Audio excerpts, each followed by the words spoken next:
Ini Pak Gubernur Jawa Barat sudah hadir, Mas Arief ya. Ini fans of Sumber Kencono juga ini. Ya, Siapkan. selamat datang Mas Arief ya. Ya, baik. Yang pertama Bapak Ibu sekalian, ini kultum dulu ya pada hari ini ya. Ini biasanya saya berikan ketika membuka kelas mastermind. Di Genpro itu ada namanya mastermind, itu kelas pembinaan kita. Ini namanya materi wisdom Bapak Ibu, materi tentang kehidupan. Kenapa kita ini bisnis kok bahasnya kehidupan gitu? Karena kita meyakini bahwa kehidupan dan bisnis itu adalah satu hal yang saling berkaitan, satu dengan yang lain itu saling berkaitan. Bisnis itu akan tumbuh seiring dengan tumbuhnya kehidupan kita gitu. Nah, yang pertama itu adalah nasihat dari guru saya, hidup ini ada dua Bapak Ibu. Yang pertama itu adalah odometer. Odometer itu kalau seperti di dalam speedometer kita itu menunjukkan usia atau umur kita, Bapak Ibu. Usia biologis kita. Selayaknya semakin panjang usia kita, semakin besar bilangan usia kita itu, semakin wise kita, semakin tumbuh kapasitas hidup kita. Semakin besar amal-amal kita. Karena yang kedua, hidup kita itu diukur dari speedometernya, yaitu indikator pertumbuhan membangun kehidupan kita. Kehidupan itu yang dibangun seperti apa Bapak Ibu? Ada 4 hal yang kita bangun. Yang pertama adalah membangun diri kita, kapasitas diri kita sebagai business owner. Yang kedua adalah membangun keluarga kita. Semakin besar bisnis kita, itu seharusnya keluarga kita semakin bahagia dan semakin harmonis. Karena kalau kita tidak memitigasi sejak awal membangun keluarga ini menjadi hal yang berbahaya ketika nanti bisnis kita membesar. Karena nanti biasanya keluarganya ketinggalan. Maka sejak awal bisnis, kemudian diri dan keluarga ini harus dibangun dalam satu keterkaitan yang tidak boleh terlepaskan gitu. Dan yang terakhir adalah membangun mega proyek akhirat, membangun strong why kita. Apa yang ingin kita bangun dalam kehidupan ini? Apa yang ingin kita tinggalkan dari bisnis kita ini? Legasi apa yang ingin kita tinggalkan? Gitu. Yang kedua, Bapak Ibu, sesungguhnya kewajiban yang kita pikul ini lebih banyak dari waktu yang tersedia. Gitu. Sehingga kalau kita lihat para rasul dan sahabat itu hidupnya penuh dengan amal karena mereka sadar bahwa hidupnya itu berbatas waktu, Bapak Ibu sekalian. Nah, kemudian yang ketiga, peristiwa yang kita hadapi hari ini adalah cerminan dari kumpulan aktivitas kita sebelumnya. Gitu. Di dalamnya penuh dengan sinyal-sinyal. Kecerdasan hiduplah yang membuat kita mampu membaca sinyal tersebut. Kadang Bapak Ibu, kalau kita punya bisnis kita itu mau turun, mau bubar itu sebenarnya sudah ada sinyalnya sejak lama. Namun terkadang kita itu tidak bisa membaca sinyal-sinyal yang diberikan oleh Allah pada kita, gitu. Sehingga kita abai dan lain sebagainya. Nah, maka semakin wise kita, semakin besar kapasitas kehidupan kita, sesungguhnya kita akan semakin bijak melihat dan memotret kehidupan kita. Saya lanjut saja. Nah, ini Bapak Ibu, kaitannya dengan konsep kita bahwa bisnis dan kehidupan itu adalah satu hal yang tidak bisa terpisahkan. Di dalam Genpro ini kita punya sebuah tata kelola. Tata kelolanya untuk member-member kita adalah yang pertama, bisnis itu ada dua Bapak Ibu. Kalau kita mau lihat, yang pertama itu bisnisnya itu sendiri, dan yang kedua itu adalah pebisnisnya. Pebisnisnya itu ilmunya namanya ownership. Nah, di Genpro ini kita wadahi dengan namanya kelas mastermind. Itu kelas membangun kehidupan pebisnisnya. Kemudian yang kedua, itu bisnisnya itu sendiri. Nah, bisnis ini dikelola dengan ilmu yang namanya manajemen, Bapak Ibu sekalian. Manajemen itu mulai dari 4 pilar ya.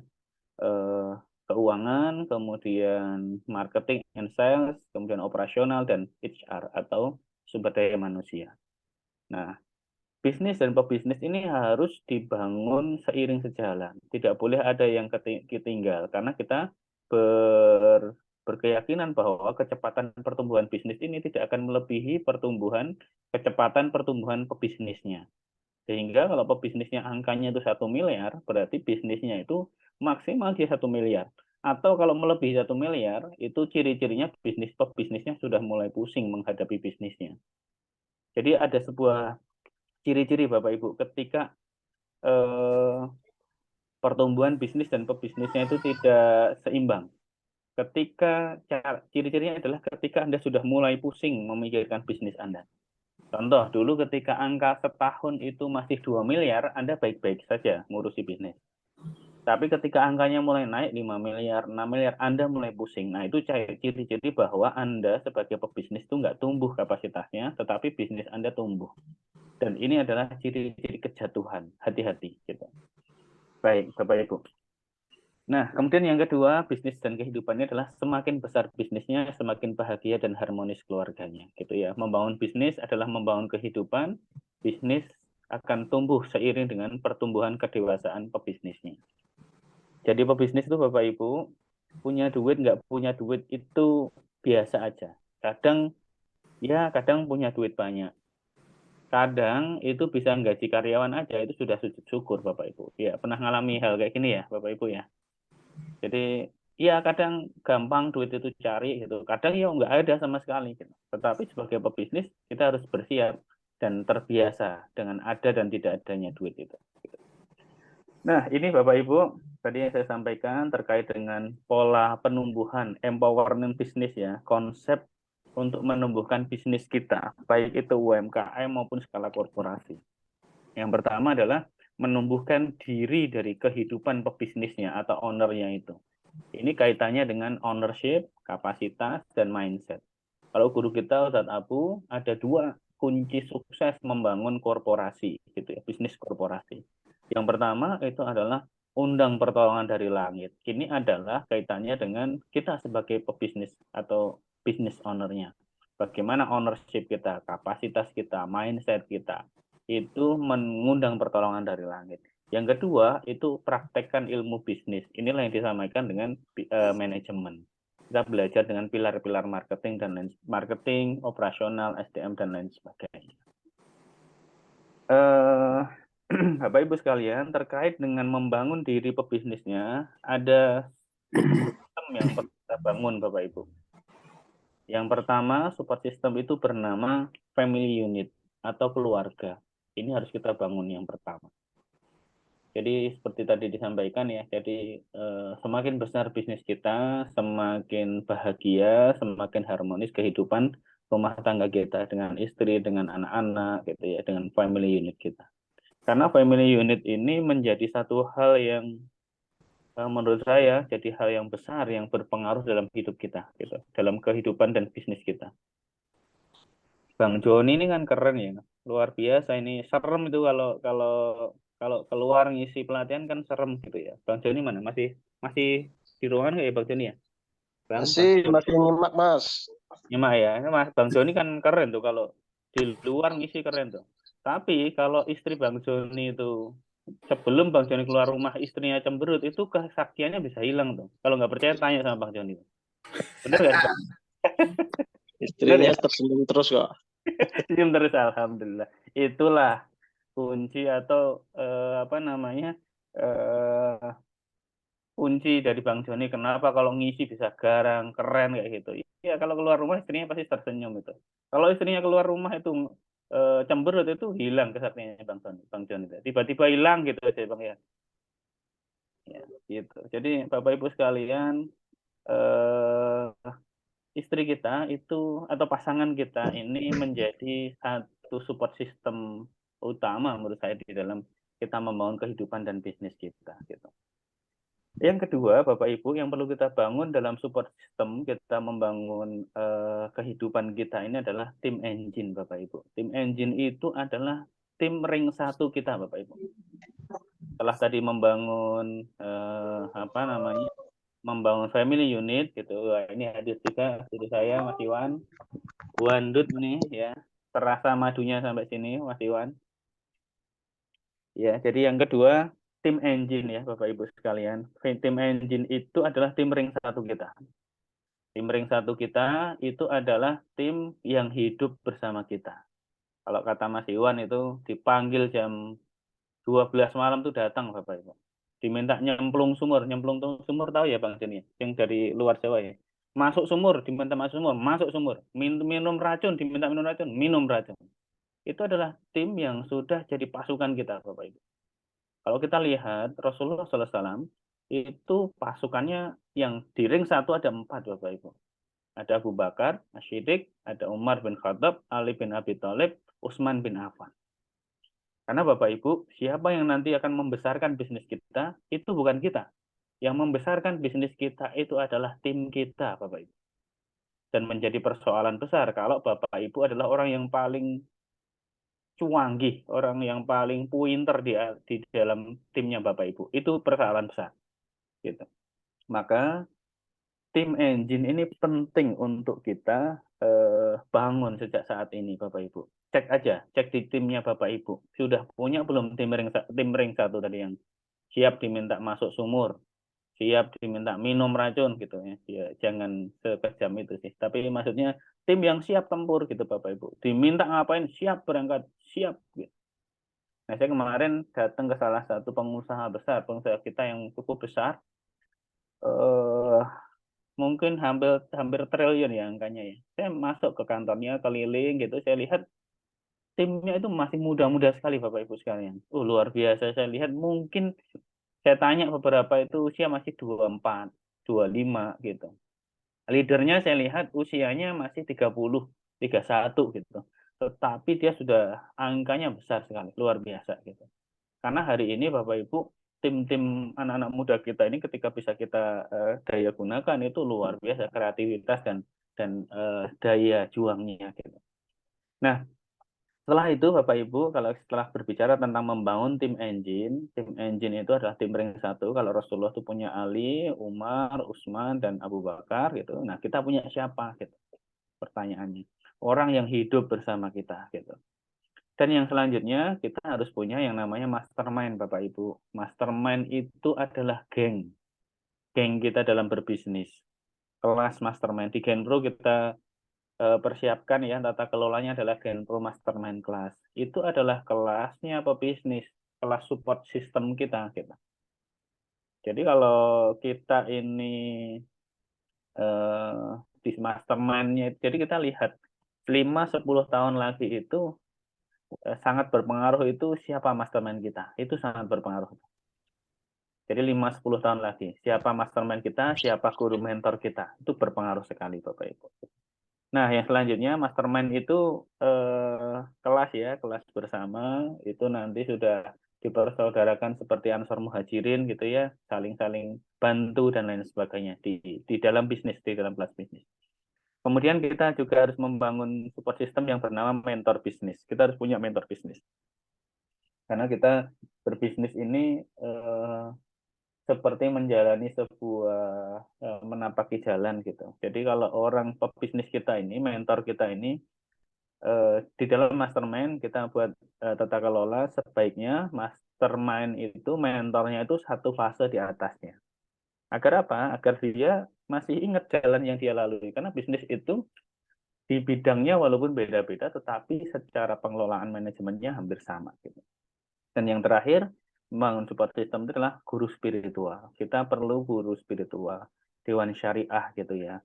Agar kita bisa menentukan ini boleh, ini enggak, ini halal, ini haram. Sebelum kita dalam membuat keputusan di dalam bisnis kita. Gitu. Nah, itu Bapak Ibu, ada yang mau raise hand, mau disampaikan sampai di sini? Ada yang mau ditanyakan? Masih belum ya, lanjut ya Bapak Ibu, terkait dengan support system. Nah, kita langsung masuk kepada insya Allah nanti jam 10 menit lagi ya. Nanti presentasi selesai, Bapak Ibu bisa tanya jawab kalau ada yang mau ditanyakan.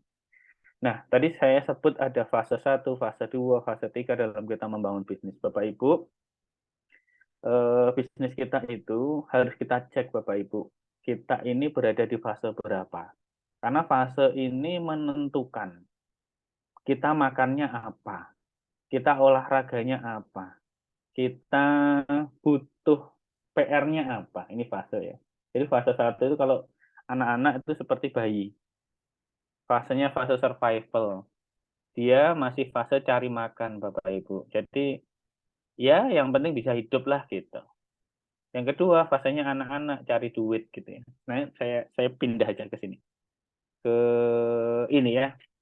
Ini lebih lebih memudahkan kita membaca. Jadi fase bisnis ini ada 3 kurang lebih ya, checklist yang bisa kita lihat. Kalau dalam pemilu itu ada namanya quick count. Quick count itu yang pertama dari usia bisnisnya.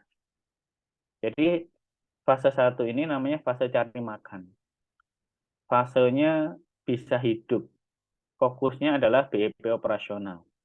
Dia kalau mau didekati dengan pendekatan omset, angkanya di bawah 2 miliar Bapak Ibu sekalian. Di Genpro ini masuk dalam levelnya silver dan bronze gitu. Jadi targetnya adalah 2 miliar setahun gitu. Jadi sebulan ya 100-200 juta lah sebulan gitu ya omsetnya.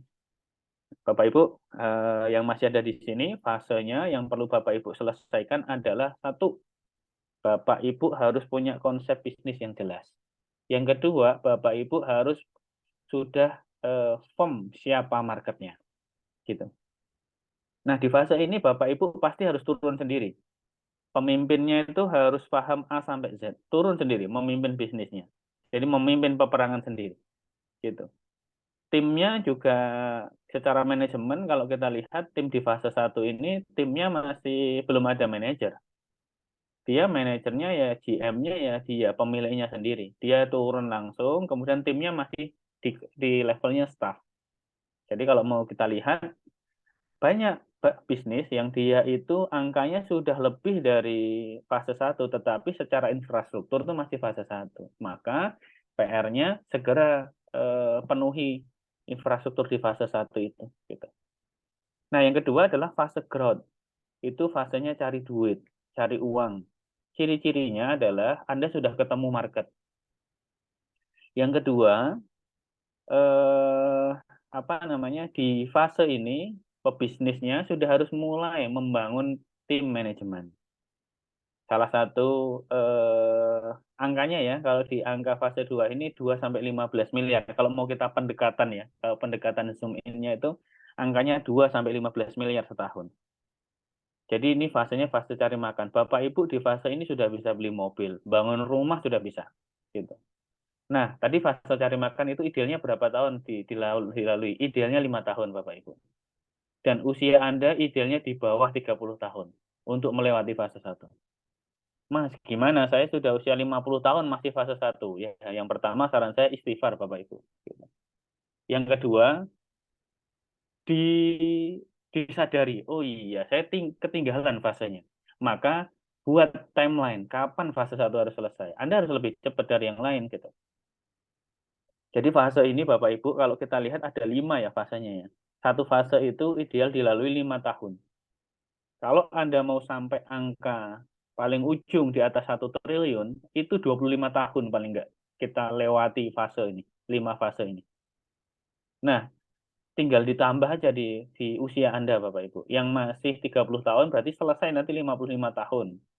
Kemudian teruskan ke generasi kedua. Atau yang sudah 40 tahun berarti Anda harus buat timeline kapan generasi kedua ini harus melanjutkan bisnis Anda gitu. Nah, tadi ya, satu itu usia pebisnisnya, idealnya di bawah 30 tahun kalau Anda ideal di fase 1. Fase 2, 2 sampai 15 miliar itu idealnya Anda di usia 30 sampai 35 tahun secara usia pebisnisnya. Kemudian bisnis Anda idealnya usia di bawah 10 tahun. Itu sejak bisnis Anda berdiri itu di bawah 10 tahun. Checklistnya yang perlu diselesaikan di sini adalah satu, Anda harus punya manajer marketing. Jadi angka penjualan itu bukan lagi di kepala Anda, tetapi angka penjualan ini sudah berada di manajer marketing. Yang kedua, Anda sudah harus memiliki sistem marketing. Jadi marketingnya sudah tersistem Bapak Ibu. Salah satu tools yang bisa kita pakai itu adalah five ways tracking ya, atau business assist di fase ini. Sehingga dengan sistem marketing ini perusahaan akan terus tumbuh walaupun tanpa Anda terjun langsung di marketing. Gitu. Jadi fase 2 ini, cash growth ini adalah fase tambah-tambah ya, survival dan cash growth ini fase tambah-tambah. Anda PR-nya adalah nambah omset terus gitu. Oh ya, silahkan Pak Juli Ahmad, sholat maghrib, silahkan. Bagi yang di teman-teman di timur, silahkan. Kalau mau sholat, silahkan, dipersilahkan. Nah, saya mau bahas sampai fase 3 aja Bapak Ibu sekalian. Nanti setelah itu kita bisa diskusi ya. Jadi, fase 2 ini PR-nya adalah Anda punya manajer marketing, yang kedua punya sistem marketing. Yang ketiga, kita masuk fase bangun sistem. Bangun sistem ini angkanya idealnya 15 sampai 50 miliar. Kalau saya sebut angka omset ini, pendekatannya net profit marginnya di angka 10 sampai 20% ya Bapak Ibu. Kalau Bapak Ibu bisnisnya komoditi 1%, ya berarti Anda kalikan ya 10 kali ya. Pak Girman dari Kudus ini. Silakan Pak Girman, ada yang mau disampaikan, ditanyakan? Dari Kudusan ya, Pak Girman Kudus ya ini ya. Raise hand. Halo, Pak Girman?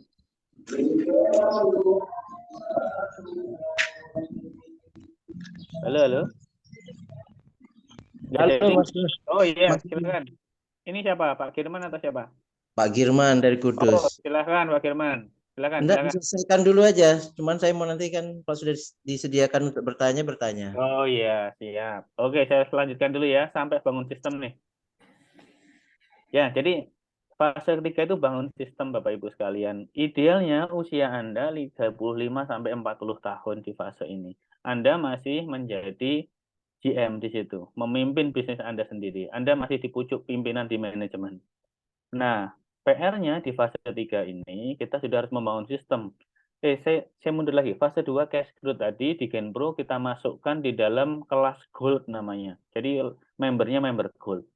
Nah, di fase 3, systemize the routine, ini adalah fase bangun sistem. PR-nya adalah membangun sistem. Salah satu ciri khas di manajemennya, Anda mempunyai manajer HR ya. Jadi HR-nya sudah levelnya di manajer. Jadi organization development-nya itu sudah dipegang oleh manajer HR. Gitu. Jadi angkanya 15 sampai 50 miliar, usia pebisnis idealnya di bawah 40 tahun, 35 sampai 40 tahun gitu. Nah, saatnya di sini sebagai seorang owner kita memilih antara terus tumbuh membesar atau cukup sampai di sini. Nah, bisnis ini tumbuh melalui pendelegasian. Sistemnya sudah ada, kita bangun dan tumbuhnya melalui pendelegasian. Pemimpin unit bisnisnya itu mampu mendelegasikan sekaligus mengendalikan kinerja. Nah, kalau di fase ini, bangun sistem ini fase kurang-kurang Bapak Ibu sekalian. Fase 1, 2 ini mungkin kita nambah omset macam-macam itu menghasilkan banyak lemak ya. Di fase 3 ini kita harus mulai mengurangi lemak. Maka mungkin akan banyak tim kita yang berguguran di situ. Gitu ya. Tim-tim lama macam-macam akan mulai berguguran di situ. Karena kita bangun sistem Bapak Ibu. Yang tidak bisa mengikuti sistem nanti akan berguguran di situ. Gitu. Nah, ini fase 3. Kalau kita bicara fase 4, kita menjadi business owner sesungguhnya. Karena di fase 4 ini kita sudah punya CEO dan kita fokus menjadi seorang komisaris dan tidak terlibat secara langsung kepada operasional bisnis. Angkanya 50 sampai 500 M, pendekatannya begitu ya. Begitu Bapak Ibu sekalian, sore hari ini ya. Jadi sebenarnya ini ada ya. Nah, nanti boleh saya share ininya ya. Saya share materinya insya Allah nanti boleh kalau Bapak Ibu ini. Saya sudah buat di fase 1, fase 2, kemudian PR buku yang bisa dibaca macam-macam gitu. Oke Bapak Ibu silakan. Ada Pak Firman, Bu Nur Aini yang mau disampaikan Pak Firman dulu. Atau saya kembalikan Pak Sri? Moderatornya atau langsung aja? Mangga, bisa langsung aja Mas Nuri. Oke, Silakan. baik. Biar lebih hidup. Silakan Pak Firman. Terima kasih Mas Sri atas waktunya. Langsung saja biar cepat. Mas Nuri, yang pertama tentu saya bangga dan atas itu luar biasa. Luar biasa ini Mas Nuri. Langsung aja pertanyaan saya Mas Nuri. Terkadang Silakan Pak Firman. klasik ya, pertanyaannya klasik. Ketika kita diberikan mentor, materi dan sebagainya oleh seorang bisnismen gitu, itu kan kita itu malah bukan mengerjakan apa yang dikerjakan, tapi kita kadang-kadang malah mikir, dia mentor tapi tidak berhasil dalam bisnisnya gitu kan. Nah, Iya. itu jadi ini jadi repot tuh. Jadi kita ketika kita diberikan contoh yang berhasil, kita juga enggak mau juga niru dia gitu. Iya. Itu yang repot itu yang Mas Nuri saya berikan bertanya bahwa kadang-kadang kita melihat dia mentor tapi enggak berhasil bisnisnya. Nah, itu yang jadi problem itu. Nah, itu Mas pertanyaan saya. Terus yang kedua, ini kemarin APP Pantura Timur sudah terbentuk pengurus dan Jepara itu sudah siap Mas untuk kelas GMT. Jadi nunggu Mas Wih, Nuri nih kami Masya di Jepara. Allah. Sudah ada 8 pasang ini. Monggo ditindaklanjuti. Pak Diumam Kasih juga Mas hadir. Nuri. Kayaknya Pak Diumam besok ke Jepara. Iya, terima kasih Pak Kirman. Jepara dicatalkan. Ye, jadi satu Pak Firman, jadi Mas Iwan, Mbok bahas entek, engko kita bahas di Wandut cabang terdekat Mas Iwan. Jadi waktunya terbatas ya ternyata. Ya, nanti karena di sini saya yakin fasenya banyak di fase 1, 2, 3 ya. Jadi pembahasannya sampai fase 3 aja. Fase 4, 5 nanti kita bahas lebih lanjut. Pak Firman, jadi yang pertama, biasanya di mastermind kelas itu, eh, pertemuan perdana itu yang dibahas itu taklim muta'alim Pak Firman. Jadi ilmu mencari ilmu gitu. Jadi saya memaknai dalam bisnis itu Bapak Ibu, guru itu adalah wasilah kita gitu. Jadi sesungguhnya kita berhasil atau enggak itu, jadi masuk kelas itu wajib Bapak Ibu, belajar itu wajib. Untuk paham itu adalah sebuah anugerah gitu. Itu kata coach saya gitu. Nah, kalau bahasa saya itu belajar itu wajib, tetapi untuk menjadi paham itu kita butuh hidayah.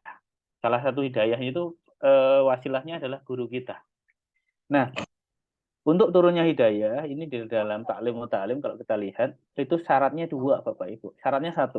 Kita butuh lewat sebuah pintu yang bernama pintu ridho Bapak Ibu. Ridho terhadap apa? 1, terhadap gurunya, terhadap yang menyampaikan. Yang kedua, terhadap apa yang disampaikan. Tanpa 2 hal itu, niscaya hidayah itu tidak turun.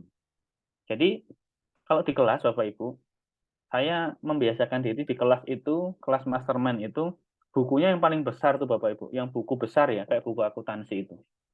Kita bersiap menjemput hidayah. Kemudian dicoret-coret gitu. Nah, perkara paham atau enggak itu, ya itu sekali lagi, itu adalah anugerah. Maka bisa jadi pahamnya enggak di kelas, tetapi nanti pas kejeduk di tembok gitu, kepleset jatuh gitu. Itu baru paham. Atau pas perjalanan, enggak harus paham di kelas itu. Nah, yang menjadi perlu kita pahami itu begini Bapak Ibu. Jadi, kelas mastermind itu belajar bisnisnya cuma 25% barangkali gitu ya. Kalau kita mau belajar manajemen, kita bisa belajar kepada coach yang ahli di situ gitu. Bisa jadi ada coach juga yang mungkin memang secara bisnis mungkin ya Pak Firman nggak begitu berhasil, tetapi dia memahami ilmu marketing misalnya. Ya, kita nggak masalah belajar manajemen kepada beliau gitu. Gitu ya. Jadi kita harus bedakan 1-2 hal ini menjadi hal yang apa namanya? Kalau kita sudah mau masuk kelas mastermind sudah ridho dengan gurunya. Kalaupun nanti di kelas itu materinya diulang-ulang gitu ya, bisa jadi ada 2 hal kemungkinan. Yang satu, gurunya memang kehabisan materi gitu, sehingga diulang-ulang. Atau yang kedua, gurunya paham bahwa muridnya tuh belum pada dong gitu, jadi materinya diulang lagi gitu. Nah, biasanya saya ngelesnya ke anak-anak itu kayak gitu. Ya ini karena teman-teman belum dong, tak ulang-ulang materinya. Padahal ya kadang-kadang ya habis juga materinya kan gitu ya. Karena kita sebagai mentor itu kan juga harus belajar ya. Kalau nggak belajar ya habis materinya kan gitu. Ya, gitu Pak Herman. Yang kedua, ini saya belajar dari teman saya. Jadi kita itu kayak sekolah ya. Sekolah TK, SD, SMP, SMA, kuliah. Barangkali ketika kita sudah kuliah sekarang itu, kalau kita lihat guru kita TK, itu dalam tanda petik ya. Kalau lihat-lihat, kok kayaknya canggih saya gitu ya. Dengan guru saya yang TK gitu. Tetapi ingat Bapak Ibu, tanpa guru TK kita itu, kita nggak bisa dan bisa sampai posisi hari ini. Maka yang namanya guru tetap guru gitu. Kita harus hormati. Gitu. Begitu Pak Firman. Jadi barangkali begitu sejak awal ya, bahwa kalau kita bicara mastermind itu didampingi oleh seorang mentor yang dia memang sifatnya sebagai fasilitator, tidak harus mengetahui semuanya. Dan bisa jadi mentor ini bisa jadi ya, angkanya juga bisa di bawahnya mentinya, bisa jadi gitu. Bisa jadi. Ya, Oke, begitu. jazakallah Mas Nuri, mantap. Insight-nya sudah Pak dapat. Firman. Insya Allah silaturahim nanti kalau pas ke Kudus dan Ya, sekitarnya. silakan. Ini Jepara hadir nih. Jepara juga Ya hadir. Mas, ini saya Mas. Oh ya, silakan. Iya. Ada lagi yang mau raise hand? Atau Bu Nur Aini? Bu Nur Aini, Bu Nur Aini. Silakan. Ya, Assalamualaikum Coach Nuri. Salam warahmatullahi wabarakatuh. Alhamdulillah ketemu lagi Coach. Kemarin sempat ikutan kelas mastermind-nya Coach. Oh ya. Ya, yang di DPW Coach. Oh, Masya Allah. Ya, saya di Ya. Jakarta nih, Bu. Ya. Mana sumber kencana sudah ketemu belum? Ini baru mau nemu kayaknya Coach. Ini lagi mau ngobrolin soal sumber kencananya Coach. Silakan. Jadi gini Coach, alhamdulillah saya tahun ini sebenarnya dapat curhat ya Coach. Jadi tahun ini saya dapat kontrak dengan salah satu supermarket Coach untuk ngisi standnya selama 1 tahun gitu ya. Nah, ini saya lagi antara bimbang tapi juga mau maju Coach gitu. Jadi semuanya sih karena terbentur sama dana ya gitu. Jadi saya sudah kontrak dengan Hypermart di Jakarta. Kebetulan saya bulan ini itu lagi diminta untuk ngisi standnya di 2 Hypermart Coach. Nah, dan ternyata lumayan lah ya, saya mesti invest dana gitu. Nah, masalahnya modal saya ini Coach yang lagi kebentur modal gitu. Nah, jadi sekarang saya lagi mau nanya dok Coach gitu. Faktor apakah gitu yang bisa kita jadi pertimbangan gitu, apakah kita harus maju gitu ya, babras terus gitu, atau ada beberapa pertimbangan yang oke, kita belum sampai di taraf ini nih gitu, tapi kan saya juga melihat ini kesempatan baik gitu ya, saya bisa dipercaya untuk masuk ke supermarket, berarti kan supermarket sudah melihat bahwa produk saya tuh bagus gitu. Saya juga mikirnya seperti itu aja, ini kesempatan, tapi ya itu lagi-lagi terbentur di modal Coach gitu. Nah, jadi saya harus seperti apa gitu. Ada beberapa sih saya juga sudah sedang mencari tambahan modal gitu ya Coach ya. Cuman memang belum ketemu, kayaknya belum pas ya. Jadi saya mikirnya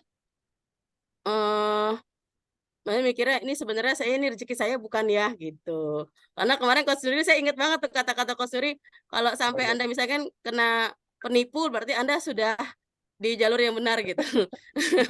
Saya ingat banget tuh quote-nya Coach Nuri kemarin gitu ya. Saya lagi mikir ya kalau ya memang pasti ada untung rugi ya Coach ya, kita harus siap ya seperti itu. Saya cuman sekarang lagi berpikir ini perlu saya jalanin atau enggak gitu, faktor-faktor apa yang menjadi yang harus kita pikirkan Coach. Nah, seperti itu. Oh ya, untuk informasi juga untuk 2 tempat itu insya Allah saya sudah siap karyawan Coach. Jadi untuk saat ini saya sendiri sudah ada karyawan 2 di sini gitu untuk yang di produksi dan di tempat booth saya sudah ada, dan untuk penempatan di Hypermart itu juga 2 tempat sudah saya siapkan juga gitu. Jadi tinggal nunggu modalnya aja sih sebenarnya Coach.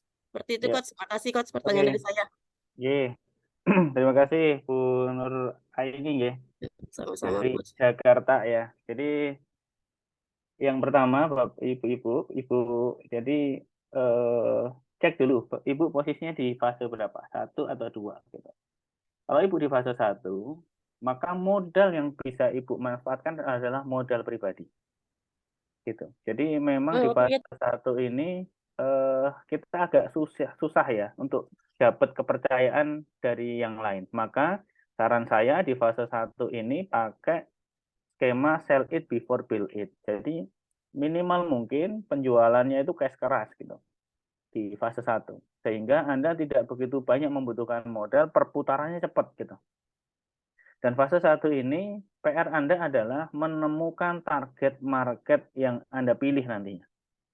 Karena bisa jadi target market kita itu, kalau kita lihat kan ada marketnya itu yang niche market ya, segmented banget. Dia hanya melayani itu saja. Nah, nanti cek Ibu. Jadi Ibu ini target market yang ingin dibidik siapa? Apakah Hypermart dan teman-temannya, ataukah yang mana gitu.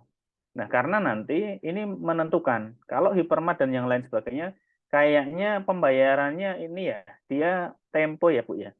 Yang jadi berat di situ ya kayaknya ya. Iya, Tempo Coach. Oh Dia ya. per 1 bulan Ya, hitungannya. jadi kalau begitu, kalau pembayarannya tempo, berarti Ibu itu jadi investornya Hypermart. Nah, kan kalau di fase 1 berat Bu ya. Gitu. Jadi Iya, makanya Coach. coba dihitung. Bisa sih jadi investornya Hypermart bisa, tetapi harus ada yang lain, putaran yang lain yang lebih cepat tuh, sehingga dia tidak mengganggu cash flow. Saran saya dengan kondisi seperti ini, saya tidak menyarankan hutang dulu Bu, gitu. Karena kalau mau hutang itu resikonya harus terukur, cash flow-nya ya. Jadi gitu. Jadi tadi kalau kita lihat di fase 1 ini Bu, di fase survival ini, fokusnya adalah BEP operasional gitu.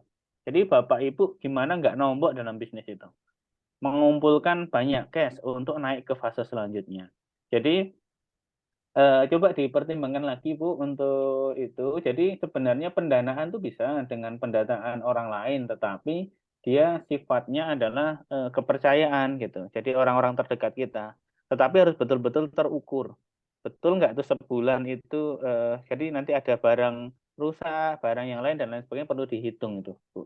Gitu. Jadi saran saya tadi cek dulu apakah Hypermart ini jadi target marketnya Ibu atau enggak. Kalau iya berarti dipecahkan tadi ya, apa namanya, dipecahkan PR-nya untuk pendanaan tadi. Tetapi kalau bukan, apakah ada market lain? Kadang gini Bu, kita itu bingung di fase 1 ini. Marketnya banyak itu mau milih yang mana gitu. Gitu. Jadi saran saya sih itu Bu. Jadi tadi kalau ditipu dan lain sebagainya sudah benar jalannya, tetapi jangan mencari-cari yang mau nipu Bu ya. Siap Coach. Ya, Ya, siap gitu. Coach. Nggak apa-apa. Kalaupun ketipu ya, Insya Allah ini adalah jalan yang benar gitu. Lanjutkan lagi gitu ya perjalanannya. Gitu ya Bu ya. Siap Coach. Makasih Coach Kita Nuri. kami ini ada lagi Mas Fat. Mas Fat ini sudah berkali-kali dapat materi Mas Nuri yang sama, tapi sudut pandangnya berbeda. Ini adalah salah satu tadi kalau saya ketemu Mas Fat kok materinya diulang ya, berarti Mas Fat belum paham. Padahal saya kehabisan materi sini. Gitu. Iya, tapi ada sudut pandang yang lain. Alhamdulillah. Kemudian, Pak Ketua, Mas Tio, ini Pak AVP baru ya Pak Tio? Mas Ketua Prescap Depok, izin tanya Coach. AVP, Pajajaran. Jajaran ya. Disiplin diri dan tim, apa yang perlu dan penting dibangun supaya tersistem dan pola mastermind ini tercapai ekspektasinya tepat dan cepat. Ini pertanyaan orang pinter itu memang jawabnya harus agak mikir. Jadi Pak Ketua, di mastermind kelas ini fokusnya adalah membangun diri pebisnisnya gitu. Nah, timnya itu kita fasilitasi menggunakan training manajemen. Nah, gimana biar tersistem dan pola mastermind-nya sesuai ekspektasi? Maka kita harus paham fase kita itu di mana. 1 atau 2. Kalau fase 1 berarti PR-nya kan kita harus menyelesaikan konsep bisnis yang kita sebut bisnis model canvas. Yang kedua, di fase 2 kita harus sudah memahami siapa market kita. Sudah punya tools-nya marketing system. Maka di situ memperbanyak atau tim kita yang kita masukkan di kelas itu adalah kelas-kelas marketing system gitu. Jadi memahami posisi kita itu berada di mana ini sangat penting dan sangat fundamental untuk menentukan kita dengan tim kita gitu. Gitu Pak Ketua ya. Nanti kalau ada yang tidak pertanyaan mungkin bukan itu bisa disampaikan. Wih, Pak Ketua sambil jalan-jalan di Velvet nih kayaknya nih. Baik, kemudian Terima kasih Pak Budi. saya Pak Ketua Gunawan. Coach, mungkinkah pebisnis gagal karena salah belajar dari mentor bisnisnya sehingga ketipu dan lain-lain? Mulai bisnis lagi dengan harus belajar ke mentor yang lainnya agar langsung learn to the master. Kayak kita sekolah TK, SD, universitas selalu ganti gurunya. Bisa jadi, Pak. Jadi pebisnis itu memang pipinya nggak boleh halus ya. Dia harus jatuh macam-macam gitu. Bisa juga kita itu gini. Prinsipnya gini Bapak Ibu. Ini jadi slide yang saya tampilkan ini adalah slide yang menurunkan hidayah kepada saya terkait dengan slide ini terkait dengan posisi kita. Yang penting kita paham posisinya di mana, fase berapa. Jadi mentor itu ada mentor mastermind dan yang kedua nanti coach atau trainer mentor di manajemen.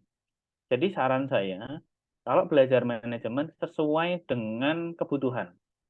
Kalau saya dulu ahli workshop, semua tak ikuti tuh workshop. Jadi bisa jadi bingung kalau kita semua. Jadi sebenarnya workshopnya fase 3, kita fase 1 udah ikut, bingung nanti. Ya nggak apa-apa sih gitu. Asalkan kita bisa ngunyahnya gitu. Tapi kalau semua workshop kita ikuti nanti kita bingung. Maka saran saya fase ini Bapak Ibu asesmen dulu. Bapak Ibu fase berapa? Kalau fase 1 clear sudah yang Bapak Ibu harus selesaikan. 1 itu adalah Anda ketemu marketnya. Yang kedua itu konsep bisnisnya harus clear, siapa yang jangan layani. Yang kedua adalah kalau Anda mau melayani market itu pakai channel apa, online atau offline, kalau online pakainya apa, dan seterusnya gitu. Nah, kemudian konsep bisnisnya seperti apa? Apakah Anda itu distributor, apakah outlet, dan lain sebagainya. Jadi fase 1 ini nanti untuk naik ke fase 2, Anda harus selesaikan bisnis model. Yang kedua, marketnya harus Anda capture dengan baik gitu. Siapa yang mau dilayani gitu. Nah, sampai angka 2 miliar. Karena fase terberat itu Bapak Ibu mengantarkan menti kita itu pada angka 1 miliar pertamanya. Itu fase terberat itu. Karena tadi sampai yang disampaikan Pak Firman ya. Fase 1, ya fase 1 ini nanti pendekatannya untuk menyelesaikan konsep bisnisnya pakai BMC. Tapi saran saya BMC ini nanti mendekati fase kedua. Kalau Anda sudah angka 100 juta ke atas lah sebulan gitu ya, itu mulai membangun BMC-nya gitu. Kalau di bawah itu fokusnya jualan dulu aja, sudah jualan sampai ketemu marketnya gitu. Jadi fase 1 ini Bapak Ibu, problem terbesarnya adalah mindset. Mindsetnya siapa? Business owner-nya gitu. Jadi mindsetnya siapa? Business owner-nya. Contohnya gini, kalau Anda punya menti di fase 1, itu Anda capek jadi mentornya. Yang fase 1 yang awal-awal ya, yang kalau di UMKM itu kan ada mikro, kecil, itu yang mikri Bapak Ibu. Yang dia masih di bawah, mungkin masih angkanya 10 juta, 15 juta gitu. Jadi Anda siapkan waktu, dia nggak datang dan lain sebagainya. Karena masalahnya di mindset. Mindset itu kemauan belajar dan lain sebagainya itu yang kurang. Gitu. Nah, maka di fase 1 ini fokus Bapak Ibu bisa hidup. Bapak Ibu sebulan punya duit di atas 10 juta gitu. Tuh fokusnya tuh. Jadi sebulan omset 100 juta, 10% Anda punya 10 juta gitu ya. Kemudian secara keuangan mulai dipisah uang pribadi dan uang bisnisnya gitu. Begitu nggih. Kemudian usaha retail komputer dan AC sejak pandemi bisnis mulai stagnan, cenderung menurun dan sulit untuk berkembang. Semangat ikut kendor, butuh motivasi. Menurut Coach Nuri, kelas mentoring mana yang bisa saya ikuti? Oke Pak Juli Ahmad. Yang pertama, kaitannya Anda masuk di fase berapa? Kalau di Genpro nanti kita fasekan ya, kayak kita kelompokkan silver dan bronze itu fase 1. Yang gold itu fase 2. Kalau Anda nanti masuk di gold, carilah kelas yang sekelas ya. Gold itu ya angkanya di atas 2 miliar lah setahun gitu. 3 miliar, 4 miliar sebulan ya 300 juta, 250 gitu. Itu masuk ke situ. Agar apa? PR-nya sama yang dikerjakan. Kalau Anda masih di fase 1, nanti gabung sama yang fase 1. Fase 1 itu udah fokusnya ngomset dulu aja gitu. Tadi kalau usaha retail, komputer dan ACC gitu, sampai punya omset di atas 2 miliar gitu. Ketika turun Bapak Ibu, coba dicek turunnya dari mana gitu. Dari dulu selama ini siapa yang dilayani? Apakah marketnya berubah ataukah dilihat ya, artinya dilihat marketnya Pak Juli ini masih ada enggak gitu. Kalau masih ada, berarti kenapa dia nggak beli lagi atau nggak ke saya lagi? Atau memang marketnya sudah nggak ada gitu. Kalau marketnya nggak ada, mau gimana lagi? Tapi kalau marketnya masih ada, itu pertanyaannya kenapa nggak beli di kita? Itu yang perlu dijawab tuh. Gitu. Nah, menurut saya Pak, butuh mastermind Bapak. Jadi butuh teman ngobrol sebulan sekali gitu. Yang kedua, tadi di mastermind mulai ya bangun diri, keluarga, bisnis, dan mega proyek akhirat. Insya Allah Pak, nanti pelan-pelan tuh, nanti naik semangatnya gitu. Jadi pebisnis itu dua hal yang nggak boleh hilang Bapak Ibu. Duit boleh hilang, bisnis boleh hilang. Dua hal yang tidak boleh hilang dari pebisnis. Satu itu adalah semangat gitu, ahli semangat. Yang kedua adalah yakin. Jadi Anda sebagai pebisnis itu harus yang paling semangat, yang kedua paling yakin gitu. Dilarang atau haram hukumnya Bapak Ibu sebagai business owner terlihat tidak semangat dan tidak yakin di depan karyawannya gitu. Karyawannya lemes, saya jamin karyawan lemes kalau lihat Bapak Ibu itu lemes. Jadi kalau Anda lemes di rumah aja pas lemes gitu. Tapi ketika datang ke kantor itu sudah keren lah gitu. Semangat gitu. Paling yakin dan paling semangat gitu. Oke, begitu Bapak Ibu sekalian. Masih ada?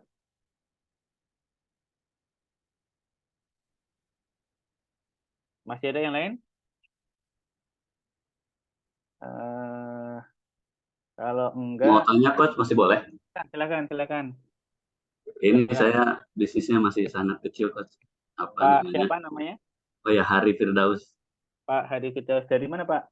dari Depok. Oh Depok, tetangga Pak Tio ya. Iya, Silakan Bari. saya menjalankan franchise pengiriman paket dan dokumen. Ya. Karena masih sangat kecil omsetnya, paling 10 juta gitu ya. Bulan Terus ya. saya tambah dengan jualan mur dan baut. Oke. Nah itu ada tambahan, tapi ya masih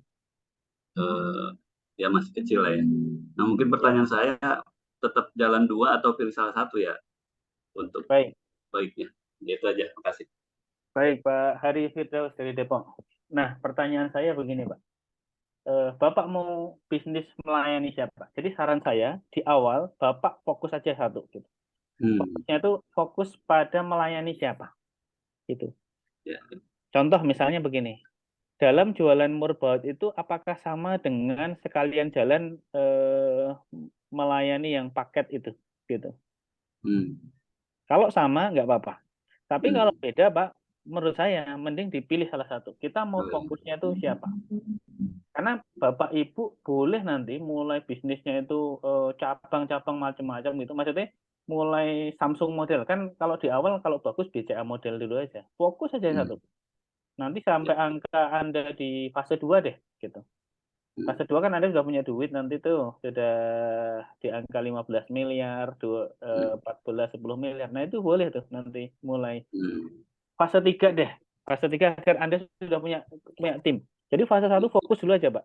Fokus Anda mau bisnisnya apa, melayani siapa, tapi sebelum itu hitung dulu, Pak. Gitu. Hitung Anda itu mau uang berapa setahun. Gitu. Kalau di pebisnis Pak, kita ngitungnya 1 tahun ya, jangan bulanan ya Pak. Setahun ini saya pengen duit berapa? Misalnya, tahun ini saya pengen 100 juta. 100 juta ini berarti dengan bisnis saya yang 10% net profit marginnya, saya butuh omset berapa Pak? 1 miliar ya berarti ya? Iya. Oke, dengan 1 miliar pakai bisnis ini bisa nggak? Gitu? Bisa, fokus aja di fokus. Jadi kalau bisa fokus saja di situ gitu. Nah, jadi memang Pak, kita ada masuk fase itu palu gada, Pak. Saya dulu pernah kok gitu. Saya buka les-lesan gitu, jualan mie apa itu Pak? Mie instan ya. Mie instan, jualan pulsa ya, saya jualan pulsa, ada saatnya jualan apa namanya? Kaos kaki ya, jualan kaos kaki. Intinya musim apa saya jualan gitu. Nah, itu namanya palu gada, Pak. Apa lu minta gua ada gitu. Itu palu gada. Tetapi Pak, semakin ke sini kalau kita sudah mau menjalani bisnis, kita harus clear siapa yang kita layani. Bisnisnya apa? Itu harus clear. Karena energi kita ini terbatas, Pak. Pikiran kita ini terbatas. Kalau ke apa ya, ke cabang-cabang gitu, khawatirnya malah nggak optimal semuanya nanti gitu. Gitu, Pak Hari ya. Itu Pak Hari. Ya, Ya, terima kasih Coach. oke, terima kasih sama-sama Pak Ari. Ada lagi yang lain? Aman ya? Yang lain, Bapak Ibu? Ini kita selesaikan jam berapa Pak Sri? Biasanya sampai jam berapa? Cukup Mas Gimana? Nuri. Gimana? Cukup insya Allah cukup. Cukup ya? Oke. Iya. Ya, cukup begitu Bapak Ibu ya. Ini teman-teman yang masih di fase 1 silahkan kalau mau beli buku, ini bukunya bisa dibaca ini. Di fase 1 ini sebentar ya Pak Sri, saya biar Bapak Ibu kalau mau beli buku bisa beli buku. Ini fase 1. Silakan, silakan. Angkanya tadi di bawah 2 miliar ya. Kalau di fase 2 Anda bisa beli buku ini nih biar dibaca. Fase 1 banyak di marketing. Fase 2 sudah ada leadership dan positioning gitu-gitu. Ya, baik gitu Pak Sri. Terima kasih Bapak Ibu sekalian. Sore hari ini rame nih 65 orang. Semoga saya doakan turun hidayahnya sore hari ini ya, sehingga kalaupun kita nanti tadi ngobrolnya hanya sumber kencana dan lain sebagainya, Bapak Ibu dapat hidayah, kita bisa diberikan petunjuk oleh Allah Subhanahu wa taala. Terima kasih Pak Yanto dan Bapak Ibu sekalian. Ya, terima Mohon kasih maaf Coach. ada kekurangannya. Terima kasih. Assalamualaikum warahmatullahi wabarakatuh. Waalaikumsalam. Waalaikumsalam warahmatullahi wabarakatuh. Waalaikumsalam warahmatullahi wabarakatuh. Baik, sahabat pejuang yang dirahmati Allah, kita langsung aja tutup pada season sore pada hari ini. Baiklah, sama-sama kita tutup. Semoga bisa memberikan kemanfaatan. Sampai ketemu dengan webinar di pekan depan ataupun kali ini. Kalau nanti akan ada webinar kembali. Sama-sama kita tutup dengan bacaan alhamdulillah, istighfar dan doa kepada majelis. Alhamdulillahirabbil alamin. Alhamdulillahirabbil Subhanallah wa bihamdika asyhadu an la ilaha illa anta astaghfiruka wa atubu ilaik. Assalamualaikum. Akhirul kalam. Wassalamualaikum warahmatullahi wabarakatuh. Waalaikumsalam Warahmatullahi wabarakatuh. Mantap sumber kencononya. Mantap pokoknya. Mudah-mudahan materinya bisa dibagikan. Super tip berarti lewat ini ya. Harus siap jadi penumpang sumber kencana. Berbagi rasa menyebai cinta.